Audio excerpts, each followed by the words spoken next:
Ladies and gentlemen, welcome to another edition of Let's Talk Tuesdays. My name is BrendenPlayz, and it has been a pretty mediocre week in wrestling, to say the least. I really didn't enjoy this week's Monday Night Raw. In fact, I thought it was awful. Really didn't like it.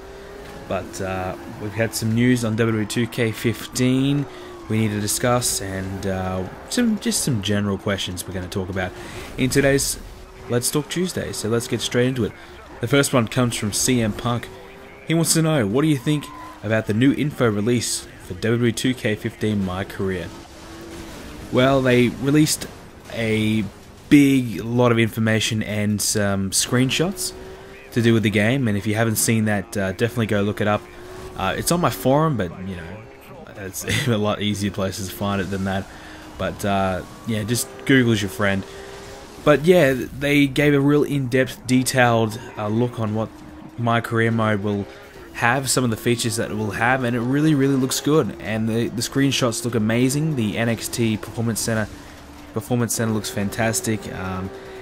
Some of the things that will be in the game is they're going to have Bill DeMott, the NXT trainer down there. He's going to be doing a full voiceover of the game. So you basically start in the Performance Center, and you build your way up by completing tasks. And I think one of them was like you're in a match and you're versing a random created person, and you have to. One of the objectives you were told to do was perform 10 grapple moves. So expect to see some things like that, probably like perform 10 strikes in a row, I don't know, something like that, and just to, you know, build your skill points or whatever. I think that's what it said, so I don't mind that. I think that's pretty cool. I think that was a pretty logical way to go about it. Then you will get signed to NXT, and then you have to start building your way up, and you take on some NXT guys like Zayn, Graves, Neville. I think Bo Dallas will probably be in there, maybe Cesaro as well, those kind of guys. And you have to build your way up and impress, and hopefully earn your way into the WWE, and then from there you get in the WWE, and you build your way up to try and be world champion. So it all, you know, how it's described sounds, you know, what I was expecting, but I really feel as though that, well, it's good to see that everything that I was kind of expecting in My Career has been fulfilled, and a lot more. I wasn't expecting the Performance Center all that much, or the in-depth that they've done with that, and the voiceovers and the voice acting. I'm really impressed. I think that this career mode will probably be my most played mode on the game. I'm really looking forward to it. Cannot wait. So big thumbs up from me. Well done, 2K. It's taken you a while, but you certainly are starting to pick it up for WWE 2k15 as the new game, the deadline approaches. So I cannot wait. I'm definitely getting the game, and career mode is going to be awesome.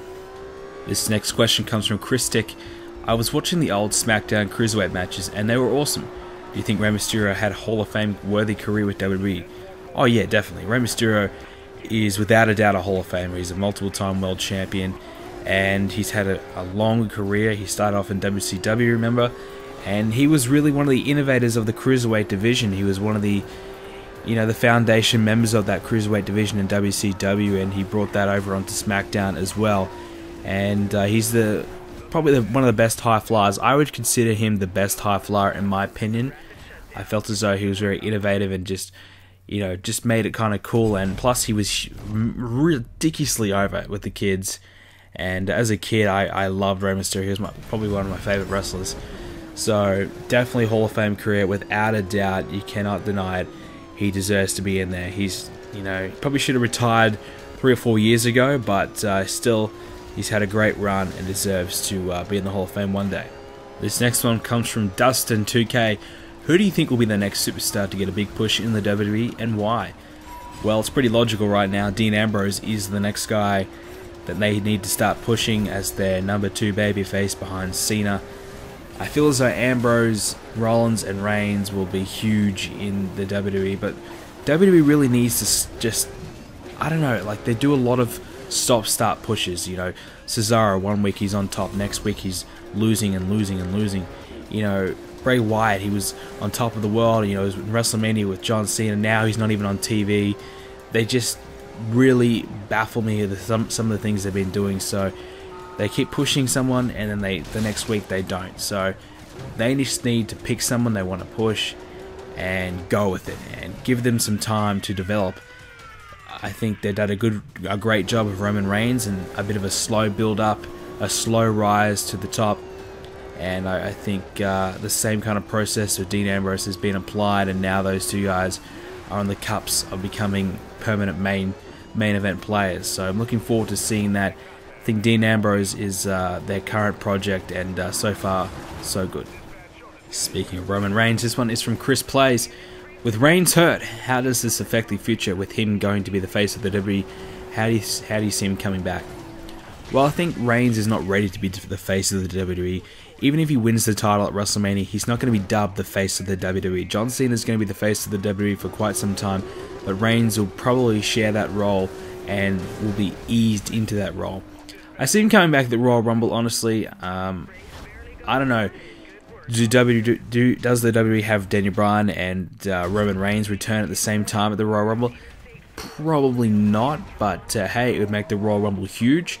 So there's been a lot of injuries, so I do expect quite a lot of surprise returns at the Rumble. So I think Reigns would probably be a shoo-in to be in the Royal Rumble and to win the Royal Rumble. I still see them going ahead with the push they had for him for the WrestleMania season. This one is from Corporate Quint. If you could change 3 pay-per-views from WWE, which pay-per-views would it be?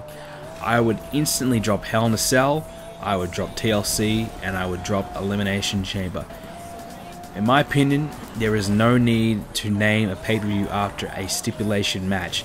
Not only does it devalue that match, and not only does it force you to use that match when it's not necessary, it's been shown that those pay-per-views are not good. I don't mind Elimination Chamber happening before WrestleMania every single time. In fact, I'm a fan of that.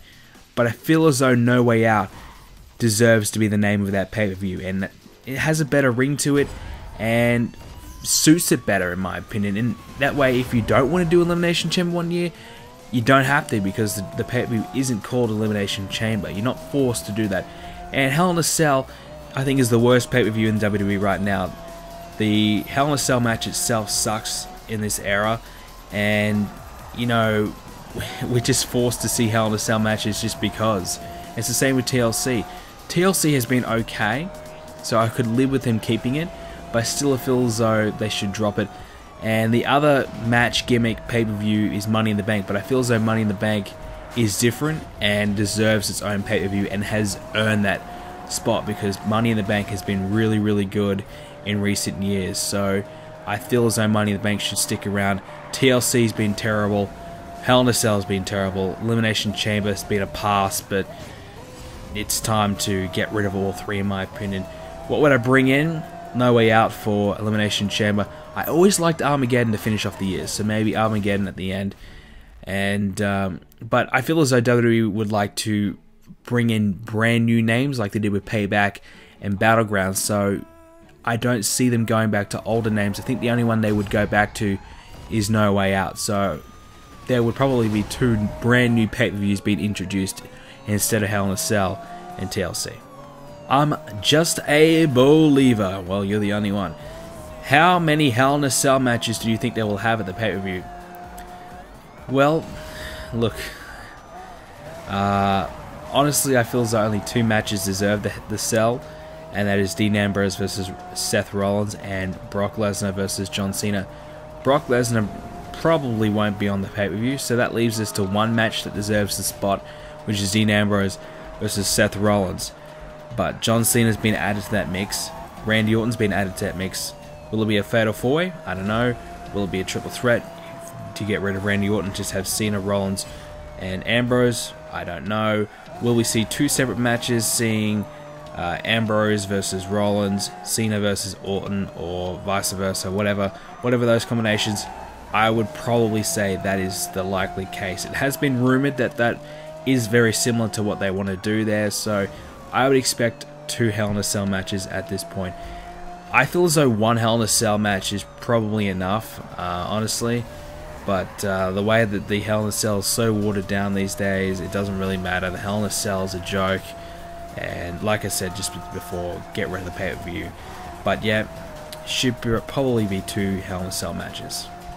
Bullet Sky O'Connor has 3 questions, and I can answer all these ones with one simple answer. Do you think the Shield members will remain undefeated at WrestleMania? No. Do you think Hulk Hogan should face Cena or tag with Cena at WrestleMania? No. Do you think we will ever see a match between Daniel Bryan and Shawn Michaels? No. This is from Gamer9912. Do you think that Brie is going to fight Nikki Bella at Hell in a Cell? Well, the big rumor going around in recent days has been that Nikki and Brie, they are going to have a match, and not only are they going to have a match at Hell in a Cell, it's going to be a Hell in a Cell match. Now, that is a big rumor. I really doubt that's going to happen. I cannot see a Divas actually having Hell in a Cell. Hey, it would be revolutionary. It'd be pretty cool just to see something different and to see the Divas in that kind of environment. And how brutal would they go with it? You know, how much would they use to sell? Probably nothing at all, but I guess in a way, Brie and Nikki does kind of make sense to put in Hell in a Cell, but I cannot see it happening. I do see them having a one-on-one match, but I wouldn't mind them. You know, I don't really care for the feud, to be honest with you, but I wouldn't mind them just waiting a little bit more, because I feel as though it's the big story going around in the Divas division right now. But honestly, I really don't care all that much. I think this feud kind of sucks, but hey, look, if they have a match in Hell in a Cell and just move on to their separate ways, I'd be pretty okay with that as well. So, really don't care, but I think they probably will have a match in Hell in a Cell. So, let's hope we end this feud.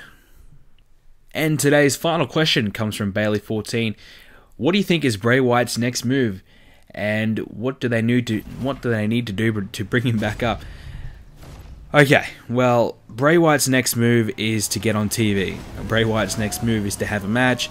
Bray Wyatt's next move is to start winning matches and being relevant again. Start cutting promos and get pushed. Bray Wyatt has been stale. Bray Wyatt has been the same old, same old. So give his character some new direction. Give him some different, give him some different scenarios to put himself in. Just tweak his character a little bit and start putting him on TV. It seems as though the vignette they played today was that they are maybe hinting towards a Wyatt family split, and they are maybe hinting towards Luke Harper becoming the next big thing out of the Wyatt family and getting a push. Now, I'm okay with that, but as long as Bray doesn't get lost in the shuffle, I see Bray as a much bigger star than Luke Harper. I don't know. A lot of hype around Luke Harper. I don't really see it all too much, to be honest with you. But, you know, I haven't seen a lot of this. You know, we haven't seen him in a big matchup yet, a singles matchup. So when he gets in that situation, then I will critique him then. But I really hope Bray Wyatt does not lose his spot. I hope Bray Wyatt does find himself back in the main event picture again. He deserves to be there. He's a hell of a talent. But WWE just has to start pushing him and has to start giving him some victories. That's all they have to do, and he'll start being relevant again. So that will do it for today's edition of Let's Talk Tuesdays. Hope you guys enjoyed it. If you did, please leave a like on the video, and as always, subscribe for more. And to leave your questions, all you have to do is post a comment in the comment section down below with your question, or you can leave the question over at BrendenPlayz.com/forums. Thank you very much for joining me today, and I will see you all next Tuesday. Continue the discussion about this video and everything to do with BrendenPlayz by using the hashtag BPZ.